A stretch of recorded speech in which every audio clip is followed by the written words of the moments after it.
मैं आपको एक खबर दे देता हूं कि नवाज शरीफ के लिए अच्छी खबर नहीं है।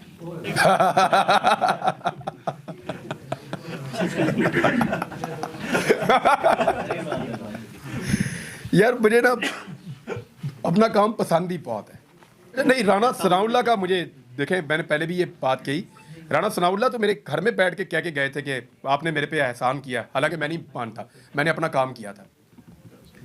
तो मुझे लगा कि राणा सनाउल्लाह है और वो बड़ा दावा भी है कि वो उनको बहुत बड़ा मर्द सारी उनकी जमात कहती है, बड़ा मजबूत आसाब का और करैक्टर वाला आदमी कहते हैं वो। तो राणा सनाउल्लाह को कम से कम अगर वो पॉजिटिव रोल नहीं प्ले कर पा रहे थे तो उनको कीचड़ नहीं उछालना चाहिए था। उसकी मुझे सिर्फ मायूसी हुई, बाकी सब तो मैंने पता थी किन्हें की करना है, आइडिया था मुझे। अच्छा इमरान रियाज साहब, ये बताइएगा कि जैसे कि आपने कहा कि मेरा बयानिया कभी कौन सी पार्टी को पसंद आता है, कभी किस पार्टी को, तो आपको किसके बयानिए पे ज्यादा चेस आई है?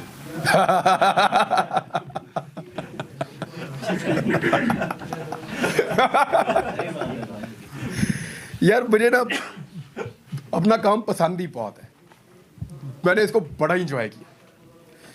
अगर आपको ये काम पसंद है ना तो इसको करते रहना। डिजिटल मीडिया में वही आते हैं जिनको ये काम पसंद है। ये तनख्वाह तो यहाँ मिलती नहीं है, आप अपने दिल से आते हैं, पहले धक्के खाते हैं, जोर लगाते हैं, खबरें इकट्ठी करने की कोशिश, कभी इधर भाग कभी उधर भाग।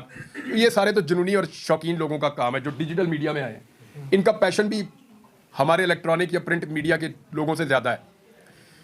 तो मुझे तो अपने काम में ही बड़ी चास आई है जैसे आप लोगों को सबको आ रही है। सर, सहाफ़ती तंजीमों के किरदार के ऊपर आपको लेकर जब आपको गुमशुदा किया गया, लापता किया गया, और सहाफ़ती तंजीमें डेफिनेटली सहाफ़ती तंजीमों का एक किरदार रहा है हमेशा से, लोगों के लिए वो दावे करती हैं कि हम बाहर निकलती हैं, लेकिन आपने आपके मुद्दे को लेकर सहाफ़ती तंजीमों का जो किरदार आप तक पहुँचाया गया, जब आप वापस आए या आप तक खबरें पहुँची, उसको किस नज़र से देखते हैं? देखिए, मैं एक चीज़ तो आपको क्लियरली कह दूं कि मुझे गिला नहीं है किसी से। अगर किसी ने मेरे पे कीचड़ उछाला या किसी ने इसको गलत तरीके से पोर्ट्रे किया, उससे है मुझे प्रॉब्लम। यानी तलत हुसैन ने कहा कि मैं खुद ही चला गया हूं और खुद ही आ गया हूं। क्यों भाई? तलत हुसैन ने कहा, उनको कहां से ये बात पता चली? क्या उनको मैंने तो नहीं ये बात कही तलत हुसैन को? खुद ही चला गया, खुद ही आ गया, वो तो ये उन्होंने क्लेम कर दिया। यहाँ मेरा गिला बनता है, जो नहीं बोल पाया उससे क्या गिला करें, मजबूरी होगी कोई। सर, ये शायद हकान अब्बासी जिनका आपने दफा इंटरव्यू भी दिया था, एक दफा नहीं, दो तीन दफा लिया। उन्होंने कहा वो आपको जानते ही नहीं। बनता भी यही था। इमरान भाई बताइएगा कि हमने जब ये आप तो गुमशुदा जिंदगी में चले गए, हमने हुकूमत से बारहा पूछा, वजीर आजम उनके जितने नुमाइंदे थे वो कहते थे हमें तो पता नहीं, कि आप समझते हैं उनको पता नहीं था? हाँ, मैं समझता हूँ कि जवाब देते थे, मैं समझता हूँ कि उनको नहीं पता था। टक्कर का सहाफी था, जरा इनसे पूछिए कहाँ होगा, ये भी कहते थे सर। तो भाईजान, वो अगर कहते थे उनको नहीं पता तो मैं उन पर यकीन करता हूँ कि उनको वाकई नहीं पता होगा। आपके वक्त का मैं कायल हूं, कम से कम मैं आपके व्लॉग्स बड़े रेगुलर सुनता था, और 17 जुलाई 2022 को जो इंतखाबात हुए थे, आपने कहा था कि हर तरफ से सर्वे हो रहे थे, वो हुकूमत में भी थे, पावरफुल भी थे, कहते थे एक सीट 2 सीटें पीटीआई जीतेगी। एग्जैक्टली ऐसा ही मैंने कहा था कि ये 15 से ऊपर चले जाएंगे। बिल्कुल ऐसे ही एग्जैक्टली वही हुआ था। अभी ये बताइए, जो इस टाइम की यानी कि सिचुएशन है, ताकतवर मजीद ताकत में है, तो अब ये फिर उसी तरीके की रिगिंग करने की कोशिश करेंगे जो प्री पोल रिगिंग स्टार्ट भी हो चुकी हुई है। अब आप बताएं अपना वो ओपिनियन दें, क्योंकि अब आप फील्ड में मैं आपको एक खबर दे देता हूं कि नवाज शरीफ के लिए अच्छी खबर नहीं है। इमरान खान के हवाले से भी एक कमेंट। देखिए, उनका अभी मुबहम है, मैं कुछ कह नहीं सकता, मेरे पास कोई इतनी क्लियर खबर नहीं है, लेकिन नवाज शरीफ के लिए अच्छी खबर नहीं है।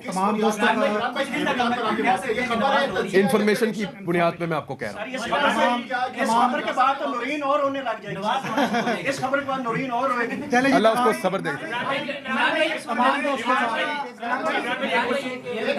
एक मुश्किल सूरत हाल से आप गुजर कर वापिस आ गए और अब आप ये कह रहे हैं कि मैं दोबारा से अपने रिदम के साथ अपने व्लॉग भी, अपना जो मौक़िफ़ था वो भी शुरू करूंगा। क्या आपको फिर से वो खौफ नहीं है कि कहीं आपको दोबारा उठा में लिया है? अच्छा इमरान भाई, ये बता दीजिए, अब तक की आपने जो गुफ्तगू की है उसमें सबसे इंपॉर्टेंट बात आपने अभी की है, जो आप कह रहे हैं कि इंफॉर्मेशन की बेस पर आप ये बात कर रहे हैं कि नवाज शरीफ साहब के लिए अच्छी खबर नहीं है। दूसरी तरफ वो लोग बहुत कॉन्फिडेंट भी है, मीडिया में आकर कह रहे हैं कि भाई हम लोग अगली हुकूमत बना रहे हैं, तो मजीद साडी गल हो गई है, पर गल नहीं बनी भाई।